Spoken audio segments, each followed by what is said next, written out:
નમસ્કાર વિદ્યાર્થી મિત્રો, આજે આપણે એક નવો ટોપિક જોશું, સમતલમાં સાપેક્ષ વેગ. બરાબર, આપણે એક પરિમાણમાં સાપેક્ષ વેગ તો શીખી ગયા છે.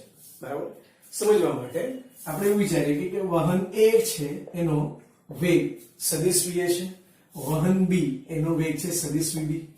હવે આપણને કોઈ પૂછે કે વાહન A નો વાહન B ની સાપેક્ષે વેગ કેટલો, તો તેને લખવાનું સદિશ vab અને તે લખાય સદિશ va માઈનસ સદિશ vb. બરાબર છે. હવે એવું કોઈ પૂછે કે વાહન B નો વાહન A ની સાપેક્ષે વેગ, તો આપણે શું લખીએ સદિશ vb માઈનસ સદિશ va. બરાબર છે. હવે સદિશ vab અને સદિશ vba નો સંબંધ શું છે એ જો જોવું હોય તો અહીંયા માઈનસ સાઇનને બહાર કાઢીએ તો આ લખાશે સદિશ va માઈનસ સદિશ vb લખાશે.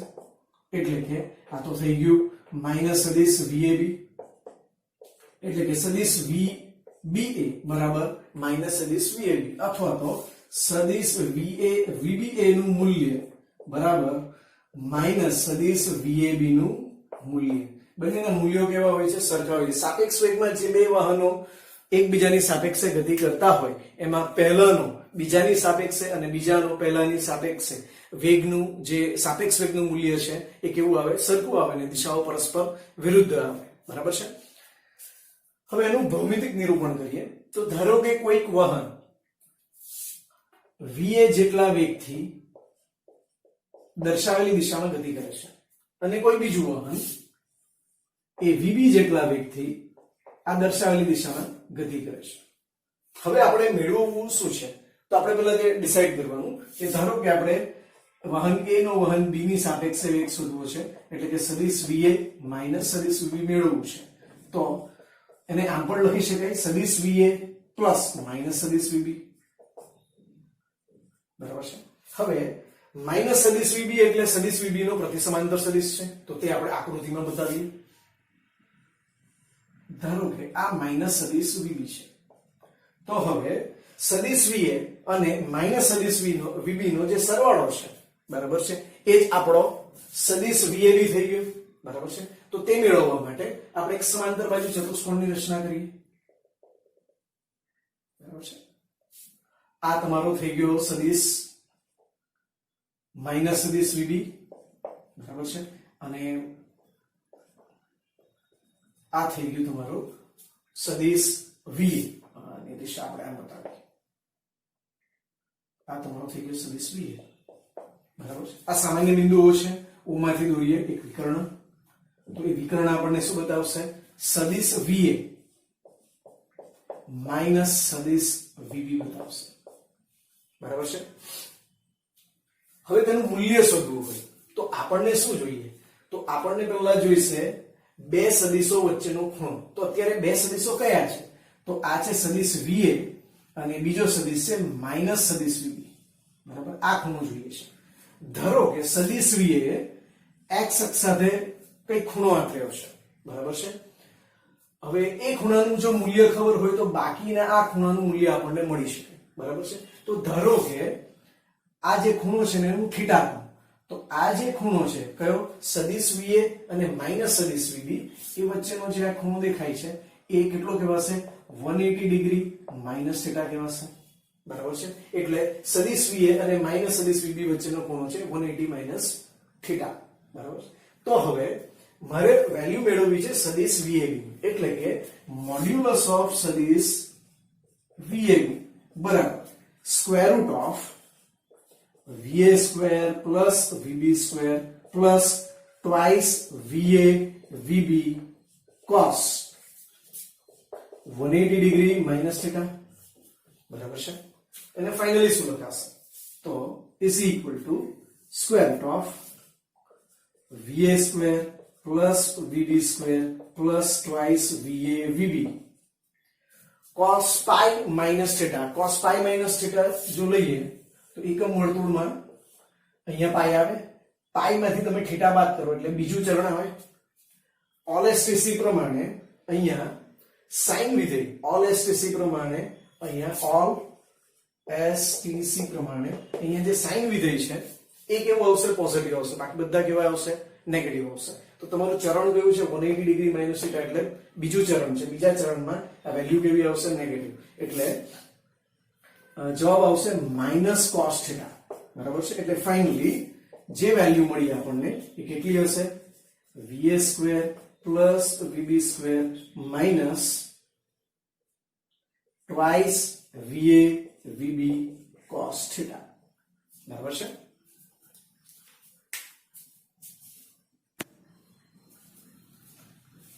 હવે ધારો કે આપણે પરિણામી સદિશ એટલે કે સદિશ VAB અથવા તો સદિશ VA માઇનસ VBA સદિશ VA સાથે કેટલો કોણ બનાવ્યો એ શોધવું હોય તો જે આ ખૂણો રચાય છે એ ખૂણાને આપણે કહી દઈએ આલ્ફા. બરાબર છે.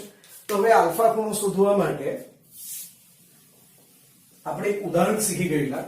એમાં પરિણામી સદિશે સદિશ A સાથે જો આલ્ફા કોણ આંતર્યો હોય તો આપણે તેને આમ લખી શકીએ tan alpha is equal to બીજો સદિશ છે એનું મૂલ્ય લઈએ તો VB એટલે VB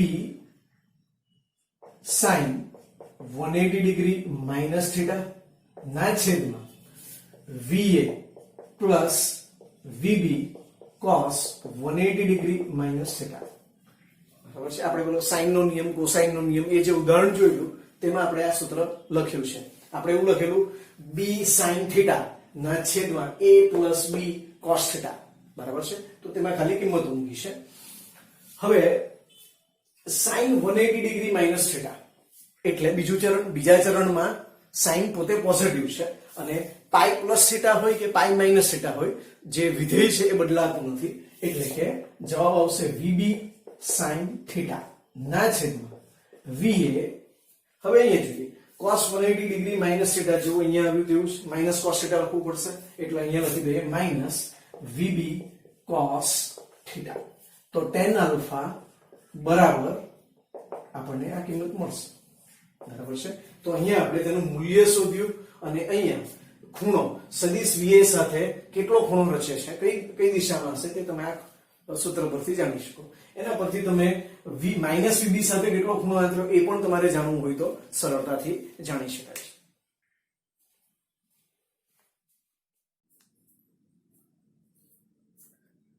હવે આપણે સાપેક્ષ વેગ પર આધારિત એક દાખલો જોઈએ.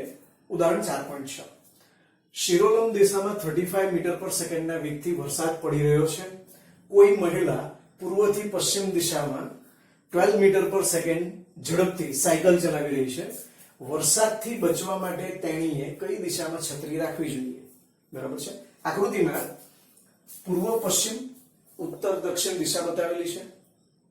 જે વેગ આપ્યા છે તે લખીએ તો આપણે એવું કહીએ કે વરસાદનો વેગ એને v રેન્જ સદિશ vr કહીશું. બરાબર છે. હવે એનું મૂલ્ય આપેલું છે સદિશ vr નું મૂલ્ય એટલે કે મોડ્યુલસ ઓફ સદિશ vr અથવા તો સિમ્પલી vr લખાય. તો v range is equal to 35 metre પર સેકન્ડ.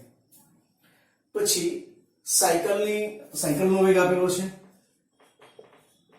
સાયકલનો વેગ એને આપણે સદિશ vb અથવા તો બાઇસિકલ કહીએ એટલે આપણે સદિશ vb કહીએ અને તેનું મૂલ્ય એટલે કે મોડ્યુલસ ઓફ સદિશ vb અથવા તો સિમ્પલી vb બરાબર કેટલું આપ્યું છે 12 મીટર પર સેકન્ડ આવું આપ્યું છે. બરાબર છે. હવે વરસાદનો વેગ શિરોલંબ દિશામાં નીચે છે એ સમજાવવા માટે આપણે કોઈ એક સામાન્ય બિંદુમાંથી વરસાદના વેગનો સદિશ vr આ રીતે બતાવીએ. સામાન્ય બિંદુને હું ધારો કે o કહી દઉં. બરાબર. મહિલાની સાયકલ પર જે વેગની દિશા છે એ પૂર્વથી પશ્ચિમ છે. પૂર્વથી પશ્ચિમ તરફ છે અને તેનું મૂલ્ય 35 કરતા ઓછું એટલે કે 12 છે. એટલે તેનો સદિશ થોડો નાનો બતાવવાનો આપણે. એટલે આ થઈ ગયું તમારું સદિશ vb. હવે આપણે શું શોધવું છે? તો આપણે શોધવું છે કે વરસાદથી બચવા માટે તેણીએ કઈ દિશામાં છત્રી રાખવી જોઈએ. એટલે કે વરસાદનો જે બાઇસિકલ છે એની સાપેક્ષે વેગ કઈ દિશામાં છે તે આપણે શોધવું પડે. બરાબર છે. તો વરસાદનો સાયકલની સાપેક્ષે એને કહેવાનું સદિશ VRB, એટલે કે સદિશ VR માઇનસ સદિશ VB મેળવવાનું છે, અથવા તો સદિશ VR પ્લસ માઇનસ સદિશ VB ની વાત કરવી પડે. તો સદિશ VB તો છે, તો એનો પ્રતિ સમાંતર સદિશ એ આપણે અહીંયા દોરી દઈએ અને તેને માઇનસ સદિશ VB કહી દઈએ. હવે સદિશ VR અને માઇનસ સદિશ VB નું પરિણામી એટલે કે સદિશ VRB મેળવવા માટે આપણે સમાંતર બાજુ ચતુષ્કોણ પૂરો કરીએ. તો આ થઈ ગયું માઇનસ સદિશ VB,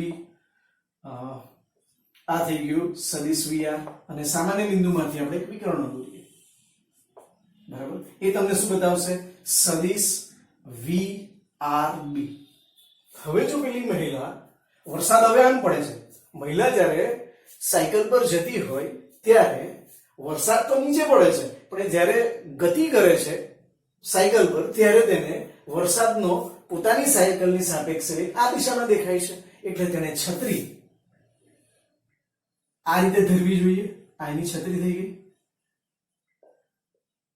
બરાબર, તો તે વરસાદથી બચી શકે. બરાબર, તો હવે સદિશ VRB એ શિરોલંબ અધોદિશા સાથે બનાવેલો ખૂણો ધારો કે થીટા છે. બરાબર છે, તો આ થીટા એ આપણને શિરોલંબની સાપેક્ષે છત્રી કેટલા ખૂણાએ ઢાળવી જોઈએ, બરાબર, એ આપણને ખબર પડી જાય. બરાબર છે, તો આકૃતિ પરથી આપણે tan થીટા શોધી નાખીએ. તો આકૃતિ પરથી tan થીટા બરાબર સામેની બાજુનું મૂલ્ય છેદમાં પાસેની બાજુનું મૂલ્ય, એટલે કે VB ના છેદમાં VR. તો VB ની કિંમત જે છે, VB is 12 is equal to 12/35 આવું થશે. એટલે કે tan થીટા નું મૂલ્ય શોધવા માટે 12/35 કરીએ તો કેલ્ક્યુલેટર પર આપણે તે કરશું 12/35 એટલે જવાબ આવશે 0.3428. 0.3428.